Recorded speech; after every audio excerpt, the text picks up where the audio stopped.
Good evening. This is Sergeant X.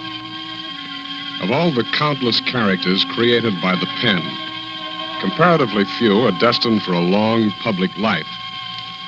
However, Dashiell Hammett, the mystery writer, created a couple of characters named Nick and Nora Charles about 10 or more years ago.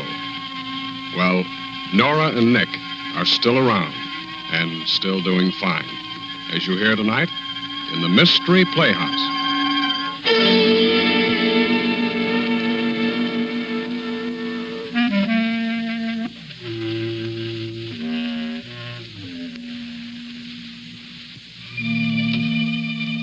Yes, tonight the Mystery Playhouse is host to Nick and Nora Charles as they appear in another episode from The Adventures of the Thin Man. Well, to begin with, our mystery in the lighter vein is chock full of surprising and unusual occurrences. Take, for instance, the fact that it's 9 o'clock in the morning when our story opens, and Nick Charles, who usually can't be pried from the arms of Morpheus before noon except in case of fire or disorder, is not only up but fully dressed. And it's in this extremely unlikely situation that he's found by his good friend Ebenezer Williams, sheriff of Crabtree County. Eb is very surprised indeed. In fact, you might say he's amazed. Well, all dressed. My Godfrey. You sure you're all right, Nick? Oh, come in, Eb. I've been going crazy. I've been up all night. What's wrong? Nora's gone. She left the house yesterday afternoon. I haven't heard a word from her since. Oh, so she finally come to her senses. Did she find another fella? Eb, this is serious. I called the police, the newspapers. There's not a trace of her. This never happened before. Oh, take it easy, Nick. Eb, I've never felt so miserable. Well, look at me. No dinner, no sleep, no Nora. Maybe that'll learn you to be nice to your next wife. I don't want a next wife. I want the one I got. You can't get that model anymore. What am I saying? Eb, do you really think she left me?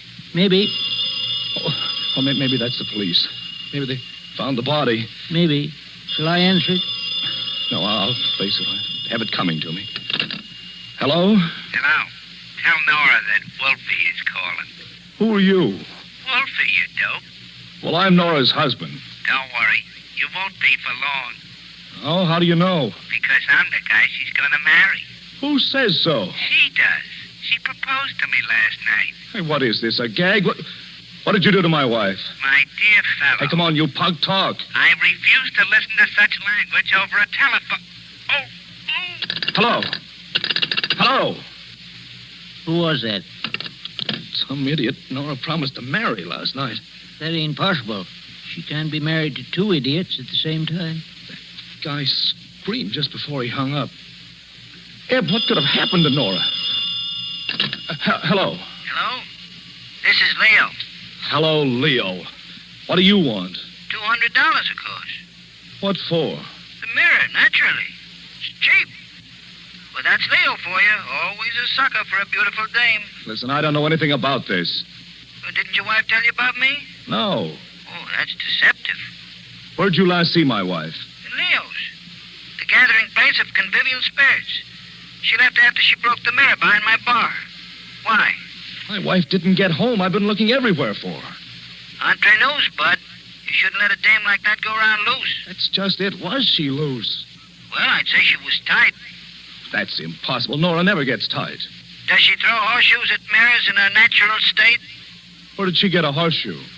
From a horse, naturally. Who was my wife with? One was a female lady of interesting design. The other was a male gentleman of designing interests. What are you talking about? The guy I know. His name is Bill Martin, a no good. The dame I didn't know. Listen, I'll be down to your place. Where is it? On 6th Avenue in the village. You know what I'd do if I had a wife like yours, Bud? Oh, what? I'd lock her and me in a golden cage and throw away the key. Goodbye. Goodbye, Leo. Oh, Eb, this is the zaniest thing that ever happened. Nicky, darling. Oh, and Eb Williams. How are you, Ebby Webby? Fine, Norrie. And how are you? Or is it a military secret? I'm feeling deliriously hilarious. Have you ever walked on bubbles? No, dear. It requires the greatest delicacy, and it's hard to keep your balance. Kiss me, darling. Nora, what have you been drinking? I didn't touch a drop. All I had was one teeny-weeny cup of tea.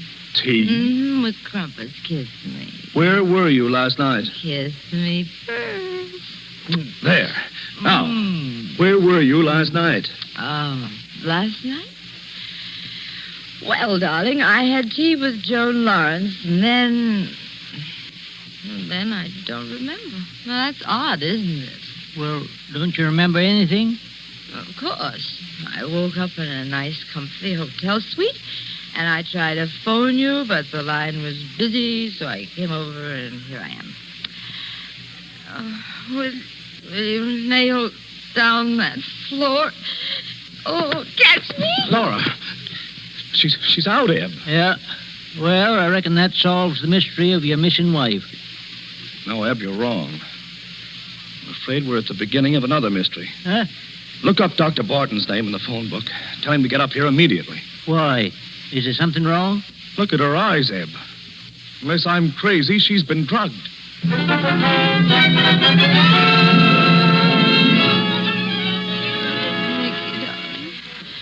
I dying? No, dear. The doctor said you'll be okay. The doctor? Yes, Sir Norrie. You've been drugged. Oh, why should anyone want to do a thing like that to little me? That's what I want to find out. What happened after you had tea with Joan Lawrence? I don't know. In your bag, we found a key to a suite in the Wilson Hotel. You remember registering there? No, but I woke up there. Where'd you go between the time you had tea with Joan and the time you woke up? I've no idea. Do you remember going to a joint called Leo's? The gathering place of convivial spirits? Sounds delightful. Was I there? I reckon so.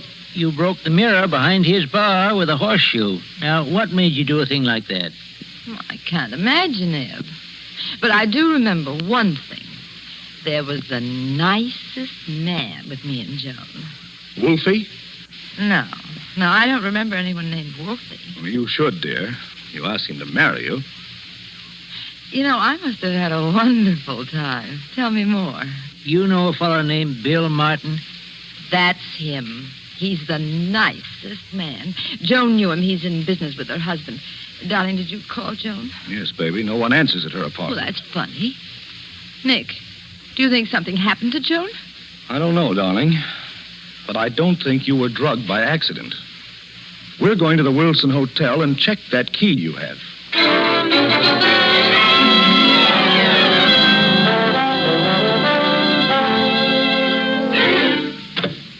Come in, Nora. Eb? Yeah. Was this the suite you woke up in? I remember. It looked a mess. Looks like a hurricane struck it. Isn't it a shame, dear? What? I evidently had the time of my life last night, and I didn't even know it. Hey, Mr. Russell left his bag here. Eb, will you help me open it? Okay, baby dokey. Say, that's sure an oversized suitcase. Looks more like a little trunk. Yep. Now she's open it. Nick! Don't be frightened, baby. He can't hurt you. He's dead. But that's Bill Martin. He was the nicest man. The one I told you about. He's got a woman's compact in his pocket. Well, that's my compact. Wonder how he got it.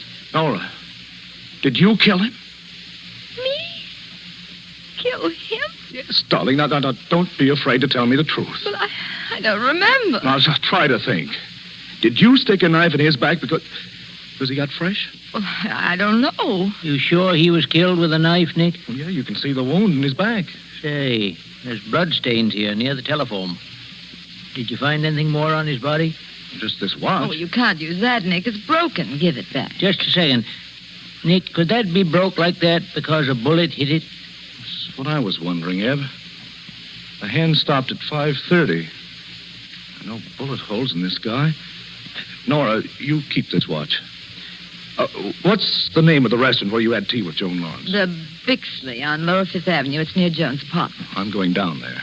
Do you think poor Joan is dead, too? Maybe, baby. I want you and Eb to take a careful look around here and then go to Joan's apartment. Eb, use this collection of skeleton keys to get in. So long, darling. Take good care of her, Eb. All right. Eb. You don't think I killed him, do you? I don't know, Norrie. Say, will you take a look in them closets? I'm going over that other room. Careful. All right, Eb.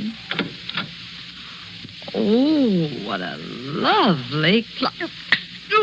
Oh, my neck. Let go. Let go. Find anything in that closet, Norrie? Norrie? Don't you hear me? Norrie, I just look. Look. Norrie.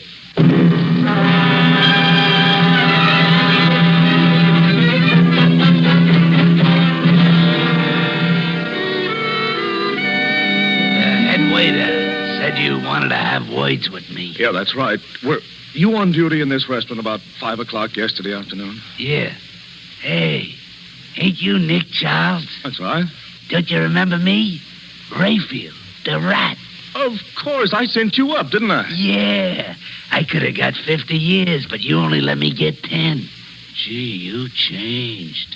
You used to be a good-looking young fella. Well, I hope you've changed, too, Rayfield. Here, will you take a look at this picture in my wallet? Some doll. That's my wife. Did you serve her yesterday? What does the rest of her look like? The usual accessories, but well-placed. She was here with another dame.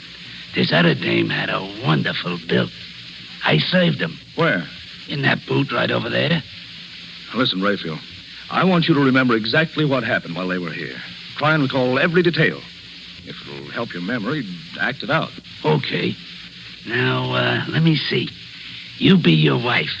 I am the girl with the bill. So, we come in.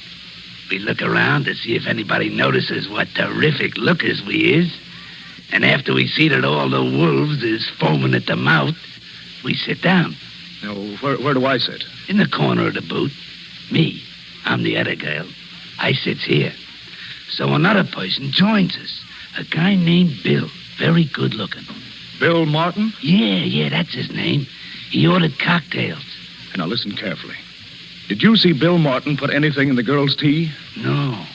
But an hour later, they was all still here. Bill had lots of drinks. And they was all laughing like things was hilarious. Did you see any of them leave? Yeah. I left. I mean me. The girl with the bill. I comes up and asks me, Rayfield, where is the telephone booth? And I tell me. Then me, Rayfield, I see your wife and a man in the booth. How did my wife look? Tired like. Sort of sitting in the corner, leaning back with her eyes closed. I figure she drunk some of the guy's cocktails. When did this girl return? In about 5 minutes. Did the man leave the booth at all? No. Why should he leave when he's got a good-looking babe like your wife there? About 6 o'clock, they all left together. They all walked with a wobble. Okay, Rayfield. Guess that'll be all. Thanks. Don't mention it. And if you need my help again, be free to call on me.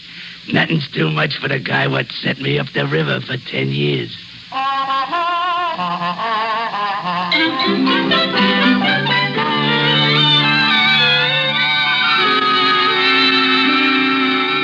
Of course I will accept your check for $200, Mr. Charles. That's Leo for you. He'll take a check from anybody. Do you mind if I ask you a few questions, Leo? Not at all. I personally am a convivial spirit, and I like conversations. At what time did my wife break that mirror? At precisely 2 a.m. What makes you so sure? I was waiting here to warn us. You know, they have it on the radio every hour. Bill Martin and this girl were with my wife all the time? Yeah. Why did you say Bill Martin was a no-good? Did you ever hear of Pedro Gonzalez? Sure, he used to have a bootlegging mouth. It's black market now. This guy, Bill Martin, was connected with him. He tried to sell me some tax-free liquor once. Leo, can I use your phone? Sure, go ahead. Take a tip from me, pal. Don't fool around with Gonzalez. He ain't no convivial spirit. Well, I'm just trying to find out if Martin drugged my wife. Hello? Hello, Eb. How long have you been there at Jones' place? Oh, a few minutes, Nick. Say, I'm glad you called. The killer was hiding in one of the closets. Did you get him? No, the killer got us. What? He socked Nori on the head. But she's all right now. Oh, good. He sneaked out the side entrance.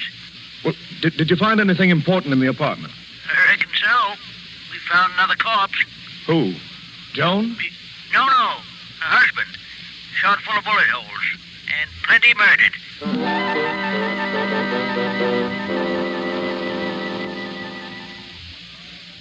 Yeah.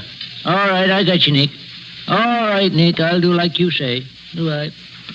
Did Nick find the killer, Eb? No, but he was telling me about the information he dug up. What are you doing there, Eb? Just looking at this corpse's pocket, Norrie. There's a bullet hole into it. I didn't notice that before. Is it important? Maybe. Now, that's the vest pocket, where a fellow usually carries a watch.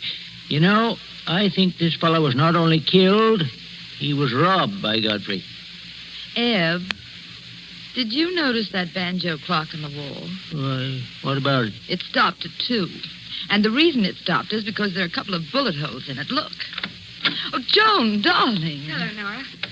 Oh, I've got the most awful headache.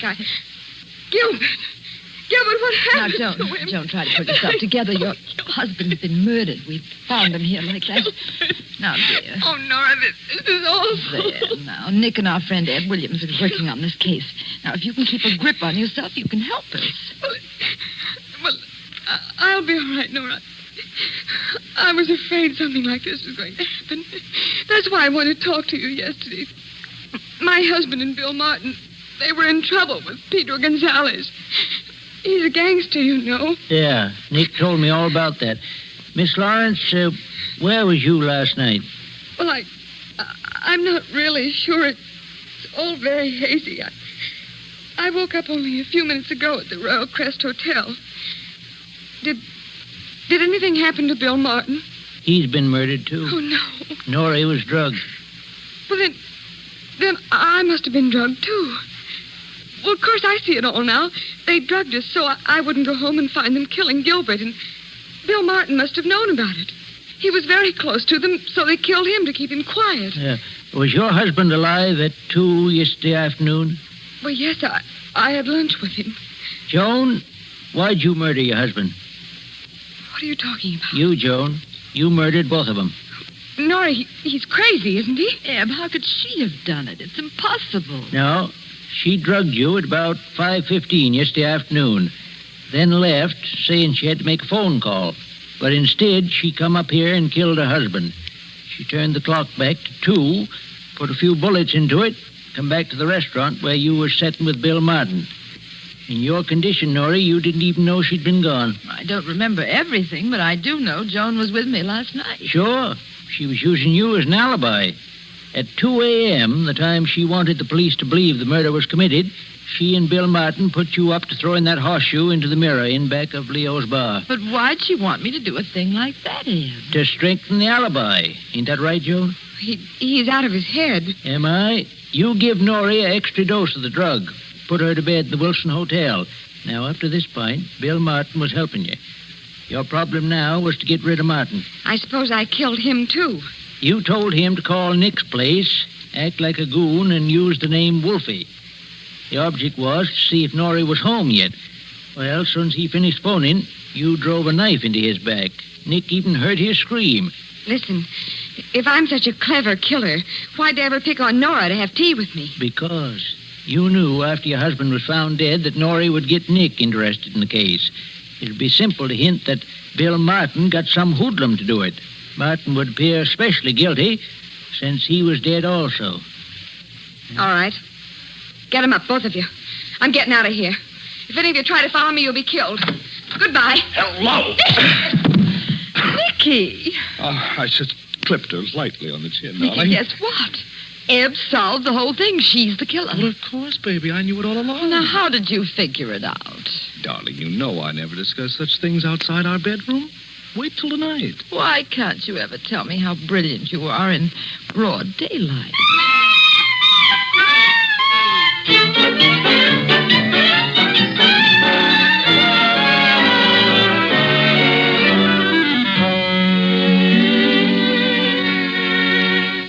All right, dear. I'm ready and waiting for your story. Well, it was simplicity itself, baby. I knew that whoever drugged you probably committed the murder. There were only 2 suspects, Martin and Joan. And since Martin was dead, it had to be Joan. Right. I was afraid for a while that Joan was dead, too. I'd have to investigate Gonzalez. Joan confessed that she did it for her husband's insurance.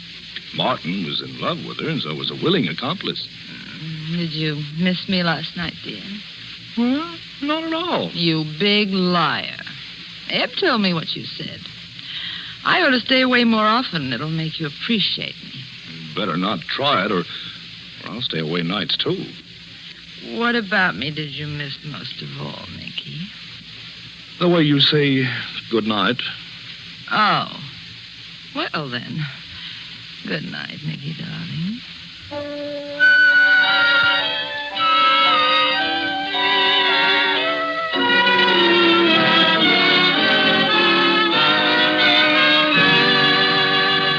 Thank you, Nick and Nora Charles, for another chapter in the adventures of the Thin Man.